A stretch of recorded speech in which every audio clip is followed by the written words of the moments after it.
যখন আমার কিছু খেতে ইচ্ছা করে না, মুখে অরুচি হয়, তখন আমি এই বেগুন ভাজি তৈরি করি। দেখো আলু আর বেগুনকে ছোট ছোট করে কেটে রেখেছি, আর আমি দেখো কিছু বড়ি রেখেছি আর রসুন আর লঙ্কা রেখেছি। এই লঙ্কাগুলো একটা ইতিহাস আছে। আমি যখন এখানে আসি তখন আমি ওই রাজস্থানি লঙ্কা, লাল লঙ্কাগুলো ওগুলো শুকিয়ে নিয়ে এখানে আসি, কারণ এখানকার লঙ্কায় খুব একটা ঝাল হয় না। কখনো কখনো হয়তো এই ইন্ডিয়ান দোকানেই পাওয়া যায়, সেগুলো ঝাল বেরোয়, কিন্তু ম্যাক্সিমাম সময় আমি দেখেছি ঝাল পাওয়া যায় না। তাই আমি যখনই আসি ওই রাজস্থানি লাল লঙ্কা যেগুলো পাওয়া যায় ওগুলো ঘরে শুকিয়ে নিয়ে চলে আসি, তাহলে বেশ অনেক দিন চলে যায়। তো এইগুলো দিয়ে আমি আজকে ওই বেগুন ভাজিটা বানাবো। প্রথমে আমি মোটামুটি 1 টেবিল চামচ মতো তেল দিলাম, আলু জিরা দিলাম, এবার বড়িগুলো ভাজতে দেবো। বড়িগুলো ভালো করে ভাজা হয়ে গেলে রসুন আর লঙ্কাগুলো দিয়ে ভাজবো। ওই তেলেই বেগুন আর আলুগুলোকে ভাজতে বসাবো।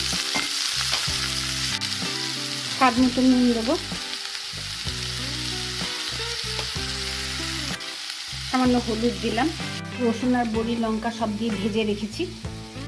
বেগুন আর আলুগুলোকে জাস্ট একটু কষিয়ে জল দিয়ে সেদ্ধ করতে বসাবো।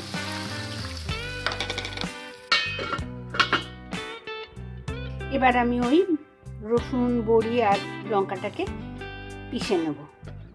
দেখো বেগুন আর আলুটা প্রায় সেদ্ধ হয়ে এসছে। এবার আমি এতে এই বেটে রাখা বড়ি আর রসুন লঙ্কাটাকে দিয়ে দেবো, দিয়ে এবার এটাকে ভালো করে নাড়িয়ে একদম শুকনো করে নামাবো।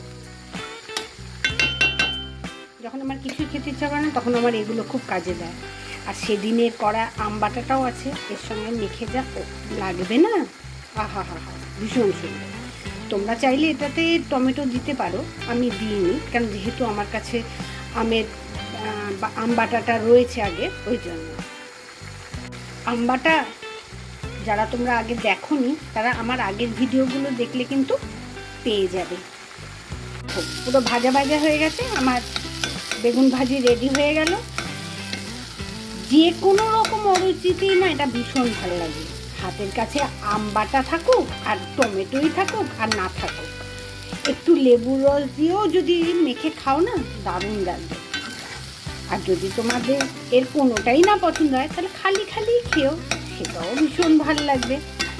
মোট কথা অরুচিতে এর রেসিপিটা অসম্ভব ভালো। তাহলে বন্ধুরা, যদি ভালো লেগে থাকে তাহলে লাইক শেয়ার কমেন্ট নিশ্চয়ই করো, আমি কিন্তু অপেক্ষায় থাকি।